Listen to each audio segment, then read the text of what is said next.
অনুরাগের ছোঁয়া ধারাবাহিকের নতুন পর্বে দেখা যায় যে বাড়িতে শ্বশুর মশাই যখন দীপাকে বোঝাতে থাকে তখন দীপা বলে, আমি কি ওদের মা বাবা দুটোর কোনোটার অভাব বুঝতে দিয়েছি বাবা? সেই সময় সোনা রূপা এসে বলে, তা তুমি কখনো দাওনি, আমরা তোমার কাছ থেকে মা বাবার আদর পেয়েছি, কিন্তু তোমাকে কে দেখবে মা?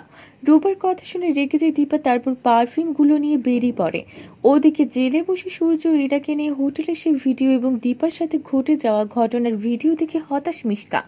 পাপাই দেখা করতে আসলে সবটা পাপাইকে বলে মিশকা। পারিজাত সেন বলে, আমি আমার মিশকার আর কোনো ক্ষতি হতে দিব না। দীপা ততক্ষণে পার্টির কাছে চলে এসেছে। দীপাকে ফলো করে পারিজাত সেনও চলে এসেছে।